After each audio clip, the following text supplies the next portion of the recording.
Okay, so I told everybody that I was going to get build cards for the 1600 and the 1955.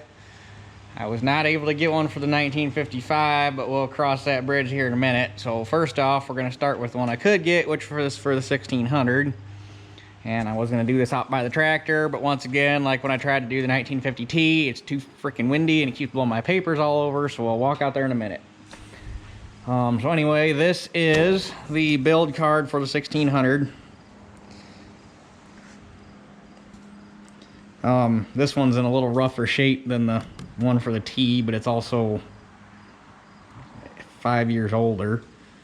And a touch different style. The colors and stuff around it are different. I shouldn't say the card's in worse shape, but the handwriting is definitely... The pencil didn't fare so well. But anyway, it was built I can't remember what 7 is. July 12th of 1963, shipped July 25th, 1963. And they told me, or they said on my certificate of ownership here, it was shipped to Des Moines, which right there, Des Moines, Iowa. However, it also says Omaha in 2 places. So I'm wondering if it first went to Des Moines and eventually ended up in Omaha, Nebraska. I bought it at an auction in Winamac, Indiana. So how the hell it would have went from Des Moines, Iowa to Omaha, Nebraska to Winamac, Indiana, I have no clue. But if she could talk, we wouldn't be having to tell this story. So, but anyhow, when I bought it, it was, and still is, a gas. It was a narrow front, and it was on 15 5/38s on the back. So, remember, narrow front, 15.5. The way the build card specs out, it was actually ordered, well, here. If it was what they considered a dual front end, which would have been the narrow front. Sorry if I'm echoey, I'm talking here in the box of the dad's grain truck. If it was ordered as a narrow front, the build code would have been an A50.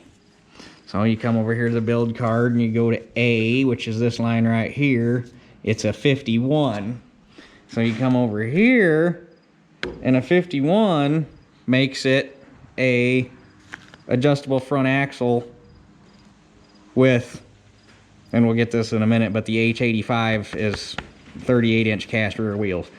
So it was originally ordered as a wide front. At some point in its life, it had a narrow front put on it, and then we put it back to a wide front. So as far as that goes, it's back to its original configuration. And it's actually a period correct wide front, because there's 2 styles of Oliver wide front. I'm not going to walk clear up to the T to show you, but this is an early style where the wishbone comes up over top of the axle, and then the steering arms gooseneck down and go underneath it. This would have been built up to 1965, possibly into 66. But at some point in 1966, they changed the front axle.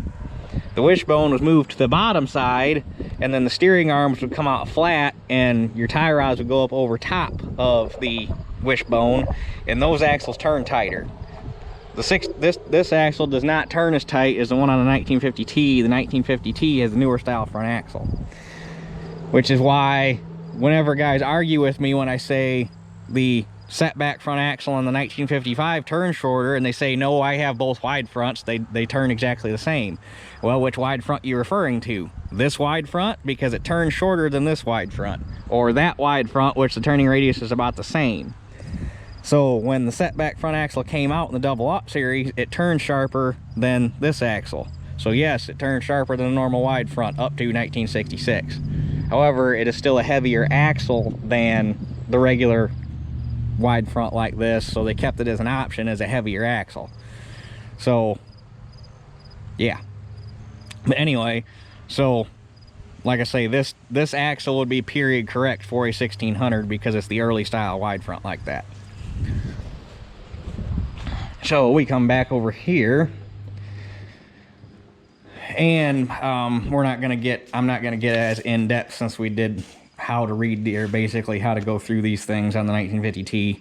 But basically, it was an adjustable wide front regular tread, which is the standard, what they call that, the rear axle carrier in those. That's the regular tread. Then they had a narrow tread. Gas engine, standard transmission with hydropower drive, which it's got the 2-speed in it, so it was ordered with a hydropower. Single speed 540 PTO, which on the double aughts they did not have a dual speed, so you had a single speed 540 or a single speed 1000. This was ordered with a 540.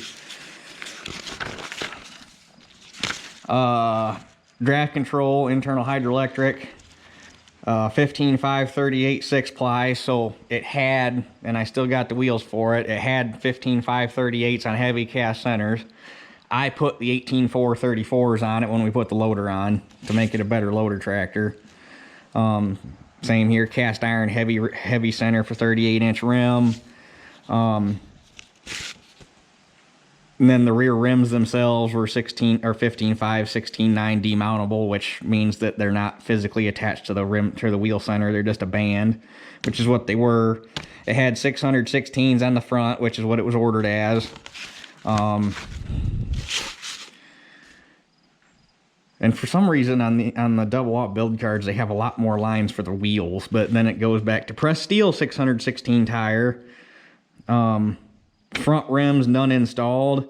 That was because on these, if you had a single front, it was like the wheels on the Fleet lines where you had a cast center, and then the rim itself was a separate piece that clamped onto the cast center, which is why it says none installed, because they weren't there. Front weights, none installed. It wasn't ordered with any. It was ordered with lights, ordered regular drawbar 3-point hitch, regular clutch with hydropower, rear axle carrier, regular length row crop. It was ordered with fenders, because apparently on these fenders was an option. Did not know that.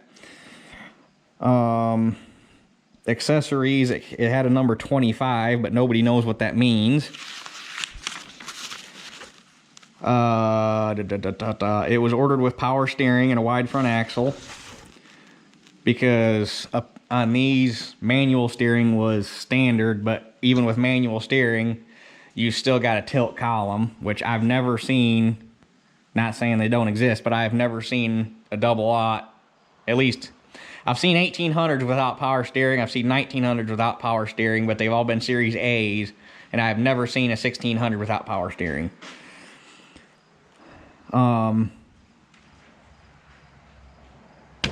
It would basically, the rest of this just says it was configured as a row crop. No front mounted equipment, no roll bar or cab, and they ordered it with the batteries. So that's the breakdown. As far as standard equipment, 6-cylinder engine, electric start. I'm not going to read through all these. What's the ones that are important? If you look, like I say, if you look here, fenders are not regular equipment. I figured fenders would be standard, but they were an upcharge. I've never seen one without fenders, so apparently everybody thought it was worth the money. The 616s were the standard equipment, front wheels and tires. And standard rear tires were, well, actually it says right here, standard rear tires were 13.638.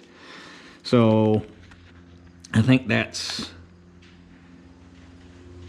in an F32 hydraulic system, which it doesn't really specify was the standard hydraulic unit, but this one has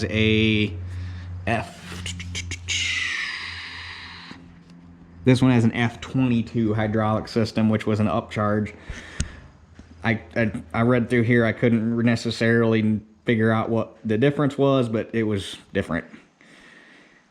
So it was if you go down through here, it was a base model tractor with adjustable wide front axle and the H85-12 rear wheel option. So your base price is $4,625.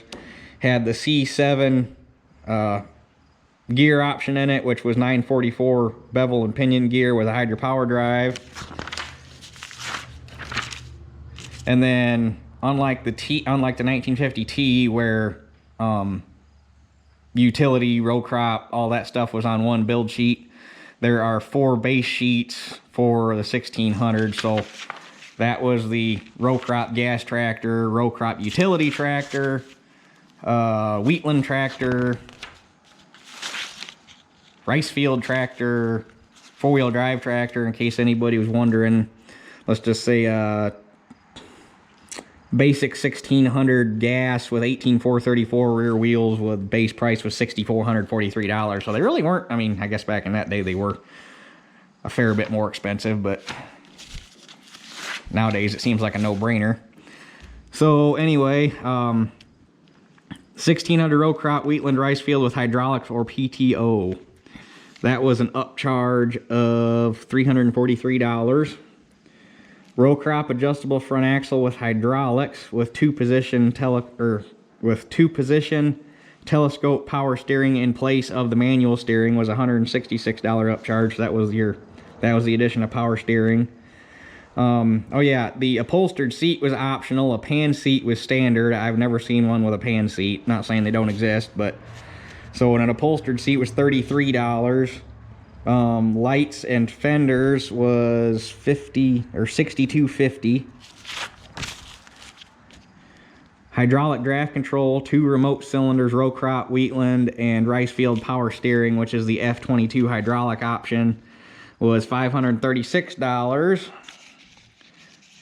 And all this stuff was, this right here is all field upgrade. So if you bought the tractor without something and want to add it, that's what this section is. We had front wheels, 616 or 616s. After I found out the 616s were the standard, I should not have added this in, but if for some reason you had a different tire option and you bought these as a field upgrade, it was $57.90. Heavy cast iron with rear wheels with 15.538 tires, which is H85 I52 G48 build code, was an additional $593. And this last page was all accessory. It was basically ordered as a Bear tractor, no weights, no nothing. It was just ordered as a tractor. So if you add all that up, it was somewhere in the neighborhood of $6,416.90 in 1963, and in 2022 dollars, that would be $62,107.83. So, and if I remember right, the calculator told me that was like an 812% inflation rate or something like that between 1963 and now. So, not only is she a long way from home, but and that's where I wish, because this right here, this M.419, that would be the dealer code. If you knew that dealer code, you could tell exactly the name of the dealer this thing went to and where it was at. But nobody knows how to decipher that dealer code. So, and like I say, they said, because it says Des Moines, Iowa right here, I'm guessing that was its first shipment location. But I'm guessing its final location was actually Omaha, Nebraska, because it's written on here twice. And I don't know why it would have went to Omaha to come back to Des Moines. So that's what makes sense to me anyhow. So basically she is pretty much back in her original configuration as row crop wide front, except we added the 11L15s to the front and the 18434s to the back for loader tractor purposes. And she's a long way from home if she went clear from Nebraska to Indiana to here. So I would just be interested in the story of how it went from Iowa to Nebraska to Indiana to here. Well, I know how it got from Indiana to here. We bought it, or I bought it in an auction, but the story between Nebraska to Indiana would have been the interesting one.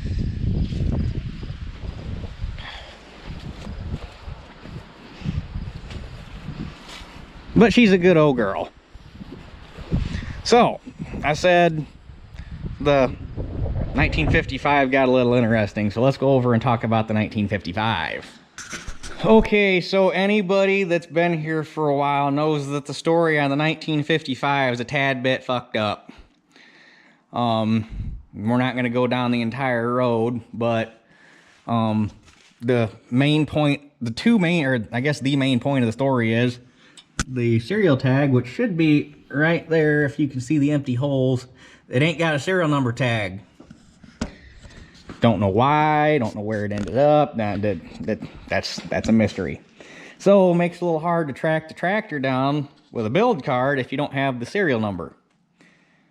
However, like if we go here to this build card, oops, that right there, that 49260, whatever that last digit is, that right there is an engine serial number. So if you have an engine serial number, it's handwritten on the build card, you can find your tractor serial number with the engine serial number. Sweet. On a Waukesha, at least a 310, your engine serial number is right there. In this case, it's a 145429. Sweet. Call him up, give him the engine serial number. He says no problem. I'll give you a call back when I find what I'm looking for.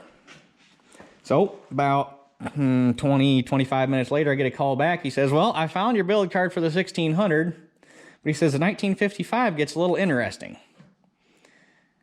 He said, I was looking and I went through all the 1955 build cards, and he said, I could not find a single thing with that serial number. So he said, curiosity got the better of me. I went to a 1950T and started looking at started looking there. That engine, at least the block, is out of a 1967 Oliver 1950T. So it's not even the original engine of the tractor. So not only does it have it's got an 1855 injection pump. It had a 1755 starter on it when we got it, which is not big enough to start an 1855 or a 1955 because they used a bigger starter with more cranking speed because of the injection pump settings. It had what else was there? I can't remember what else there was. Oh, and now it's got a 1755 crank in it because the crank that was in it was so screwed up there was no fix to it. It was ate up so bad that you physically could not. The only way to fix it would have been to grind it, weld it back up, and regrind it, which on 310 cranks is kind of eh. So basically, there is not a single original or anything on that motor that is original to this tractor, period, end of sentence. Which would also explain why, when we first got this thing, it had zero, zilch of the 310 upgrades. It still had the small oil cooler return line, 6-point rod bolts, 2-piece wrist pin bushing, everything. It was all original 310 parts. And even into the early 55s, I think, some of those upgrades had been already started being applied. So, long story short, can't really find a build card for this necessarily. I say necessarily because this thing does have one feature that still makes it stand out, and that's this front axle. This front axle has its own specified build code, obviously. So, we know, as long as he was telling us the truth, the guy we bought it from told us that he got it from a dairy farm over by Detroit. So, what I'm hoping that I can do at some point is actually physically in person, me, myself, and I go out to Floyd County, go to the museum, find the build card, because I should have had him tell me all the information off of it so that I at least had it, but go back with the engine serial number, find the build card for the 1950T, figure out what area of Michigan it was from if it says a town on there somewhere. Use that information to start going through the 1955 build cards, because there's one other thing that doesn't necessarily narrow it down to one specific year, but it narrows it down to an earlier tractor. This tractor has the hydraulic oil cooler pump up here. I believe it was in 73 they got rid of the remote mount oil cooler pump, and it was moved down here and became part of the base for the hydraulic pump drive. So that should mean, as long as I'm right and it was 73 that they made the switch, I'm pretty sure that's when it was. That means that this has got to be before 73, so that narrows it down a little bit. Not a boatload, but a little bit. So hopefully between knowing or looking for the build code for the short wheelbase front axle, looking for a dealer or a town over by Detroit, somewhere, Ann Arbor area, somewhere over there, in early 1955 with this axle, hopefully the 1950T that engine came out of was in the same general area. So hopefully, but with that little bit of information and some sleuthing, we can narrow it down and hopefully maybe find the build card for this thing. It's a long shot, but it's a shot. So, and then once we got the build card, we can slap a serial number tag on it. But until that day comes, she will forever be completely a mystery. So, yeah. That's basically all I can tell you on that.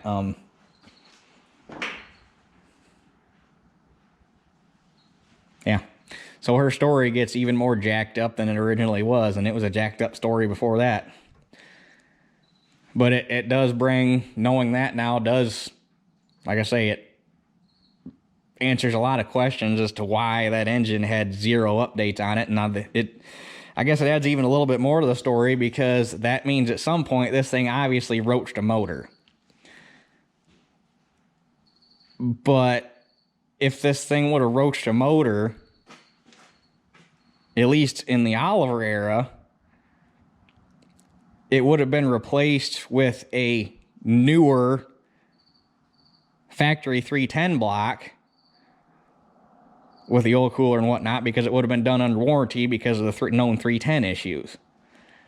So, but it obviously happened before the Cummins repower era. Otherwise, it probably would have shucked the motor and got a Cummins put in it. Or somebody would have put a Perkins tub in it and put a Perkins in it. So it just, I don't know.